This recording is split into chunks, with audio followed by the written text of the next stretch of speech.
ఒక నిమిషం కోపం ఒక జీవితాన్నే నాశనం చేయగలదు. కోపంలో తీసుకున్న ఒక నిర్ణయం వల్ల తన కుటుంబాన్నే కోల్పోయిన వ్యక్తి కథ ఇది.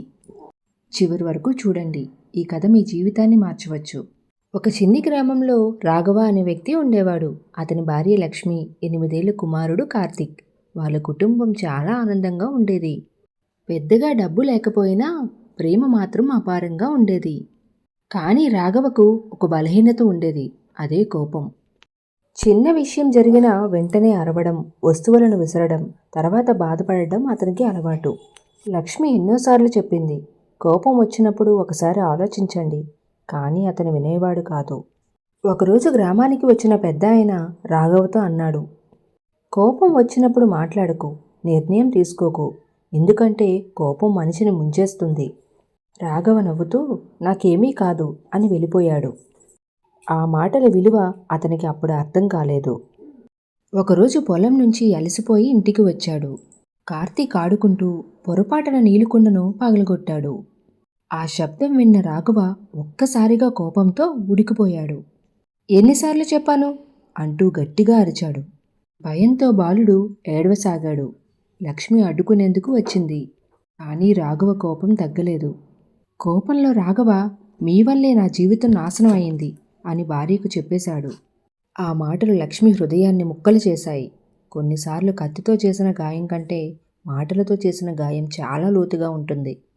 ఆ రాత్రి ఇంట్లో ఎవరూ మాట్లాడలేదు. మరుసటి రోజు ఉదయం లక్ష్మి తన కొడుకుని తీసుకొని వాళ్ళ అమ్మ ఇంటికి వెళ్ళిపోయింది. రాఘవ అనుకున్నాడు, సాయంత్రానికి వస్తారు. కానీ ఆ రోజు వాళ్ళు తిరిగి రాలేదు. అతని మనసులో ఖాళీ మొదలైంది. మరో కోపం.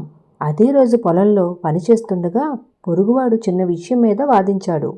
రాఘవ మళ్లీ కోపంతో అతనిపై దాడి చేశాడు. గ్రామస్తులు వచ్చి అడ్డుకున్నారు. అప్పుడు గ్రామమంతా రాఘవ అంటే కోపిష్టి అని మాట్లాడడం మొదలుపెట్టింది. కొన్ని రోజులు గడిచాయి. లక్ష్మి రాలేదు. కుమారుడు కూడా రాలేదు. ఇల్లు నిశ్శబ్దంగా మారిపోయింది. రాఘవ మొదటిసారి తన తప్పు గురించి ఆలోచించడం మొదలుపెట్టాడు. ఒకరోజు అతని భార్య ఇంటికి వెళ్ళాడు. కార్తీక్ తనను చూసి వెనక్కి వెళ్ళిపోయాడు.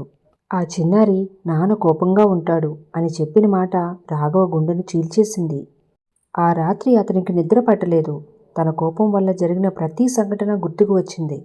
పగిలిన కుండ, భార్య కళ్ళల్లో కన్నీళ్లు, కొడుకు భయం అన్నీ కళ్ళ ముందు కనిపించాయి. రాఘవ గ్రామంలోని ఓ గురువు దగ్గరికి వెళ్ళాడు. నా కోపం ఎలా తగ్గించుకోవాలి అని అడిగాడు. గురువు చిరునవ్వుతో ఒక సంచి ఇచ్చాడు. అందులో కొన్ని మేకులు ఉన్నాయి. ప్రతిసారి కోపం వచ్చినప్పుడు ఈ చెట్టులో ఒక మేకును కొట్టు అని అన్నారు. మొదటి రోజు 30 మేకులు కొట్టాడు.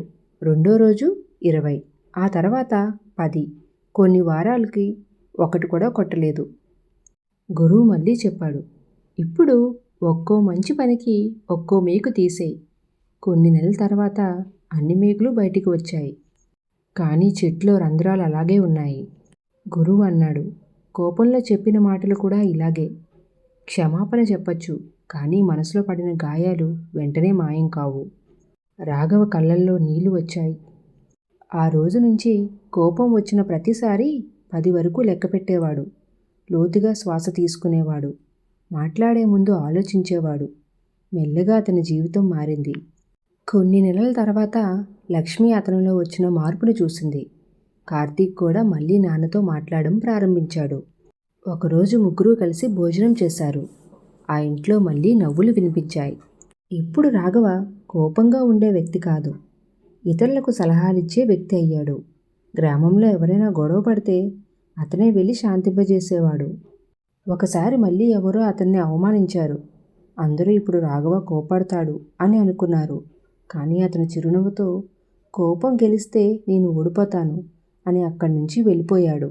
ఆ రోజు గ్రామ పెద్ద అన్నాడు, శత్రువుని గెలవడం గొప్ప కాదు, తన కోపాన్ని గెలిచినవాడే నిజమైన విజేత. అందరూ చప్పట్లు కొట్టారు. కోపం కొన్ని క్షణాలే ఉంటుంది, కానీ దానివల్ల కలిగే నష్టం కొన్నిసార్లు జీవితాంతం ఉంటుంది. అందుకే కోపం వచ్చినప్పుడు మాట్లాడే ముందు ఒకసారి ఆలోచించండి.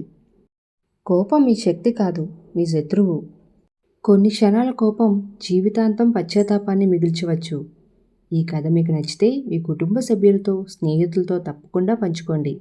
మరిన్ని జీవితాన్ని మార్చే కథల కోసం మా ఛానల్ని సబ్స్క్రైబ్ చేయండి. And thank you for watching.